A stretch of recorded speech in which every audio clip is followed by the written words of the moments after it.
So, last night on the Quadverum forum, this happened. A flood of posts like this.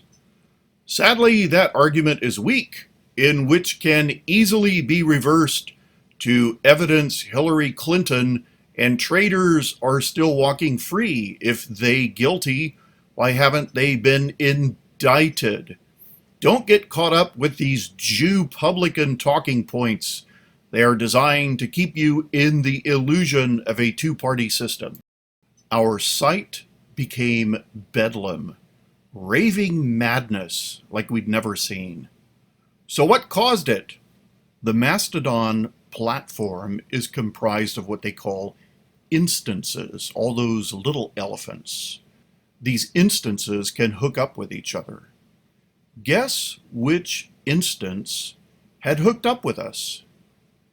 That's right, it was Gab. Suddenly our platform was flooded with Jew-hating lunatics. The guy who started Gab was there. So I wrote to him and I said, look, we have to do something about this because this is ruining our experience. And guess what he said? Free speech is free speech, Thomas. If you don't like them, just block them, like an adult. What he'd done was the equivalent of opening my front door uninvited and ushering in an entire trainload of people like this. And now it was up to me to deal with each of them individually. He would not help me in any way. It was all about free access. They have free access to your house, Thomas. Be an adult. Deal with them individually, Thomas. I was on Gab for a month. The reason I left was that I was alerted to the fact that Jew haters were discussing a plan to take me out.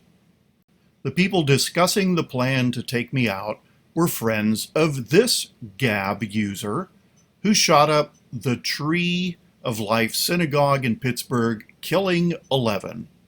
Here's what he wrote right before he carried out his attack. The Hebrew Immigrant Aid Society likes to bring invaders in that kill our people. I can't sit by and watch my people get slaughtered. Screw your optics, I'm going in. The Gab Jew haters also contacted American Nazi Peter Stahl and told him about me. Peter Stahl had published anti-Jewish books under my name. He'd also said in 2015 that he had sent a death squad after me. Peter Stahl has at least 20 aliases. Michael Suslov is one.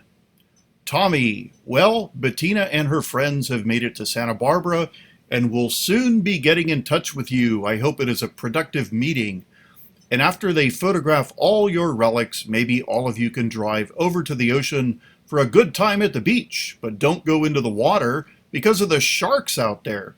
Too bad about Bibi Netanyahu getting the boot from the White House guest list, but Bibi is a loudmouth punk and should retire as soon as he can. Are the IDF still slaughtering Gaza civilians? More bad publicity for sure. Misha. Another one.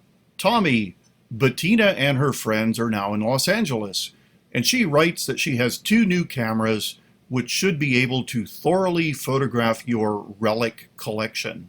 She said she would be in contact with you very soon, and hopefully you can all have a pleasant time. She also wants to know if you would like a trip down to the beach when they are visiting you. Misha. Everyone was afraid of Peter Stahl because he'd never been photographed, and he claimed to have a background in the CIA. Well, Peter is a braggart, and he told me that he was very famous in Russia. I knew that one of his pen names was Gregory Douglas, so I transliterated the name Gregory Douglas into Cyrillic, and I found Peter Stahl. I'm the first American to post a photo of Peter Stahl. After I did so, he went away. But then he came back after Gab's Jew haters contacted him and told him that I too was on Gab. I have a lot of friends. The man in the white shirt is my Australian former stalker.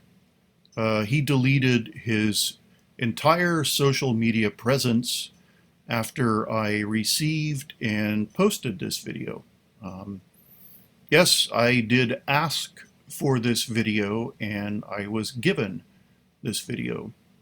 Peter Stahl has also stopped harassing me.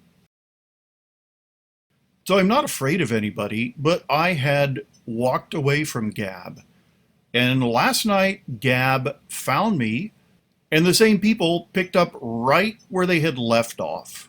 Even when you do as the Gab owner says and block people, they still harass you. This was said last night. These people are like insane leftists and don't believe in freedom of speech. Even if all their followers are conservative and the left hates them, they behave like leftists. I use the block button too when dealing with immature morons, but I'm never going to block someone just because they used a word I didn't like. That dehumanizes them and everything they are saying. Here's what the Gab owner said at least 3 times. Last night I invited folks to follow Thomas Victor, being that the server he is on is in the Fediverse, as an example of the power of decentralized social networking. He proceeded to whine like an 8-year-old boy and ask his server admin to block all of Gab, 1 million users, because 4 or 5 people offended him with meanie words on the internet instead of simply hitting the block button on those people like a responsible grown adult man. The problem is that I had never had to block a single Quadverum user, and last night I lost count of the number of Gab users I had to block for being crazy and for threatening violence. So we ended up blocking the entire Gab instance. And it turns out that they had 1,000 users, not 1 million. So this entire episode was absolutely pathetic. Sam Vaknin says that social media infects the users with the pathology of the creators, and I believe that. I left Gab. Gab is not allowed to come back into my life again. I'm sorry.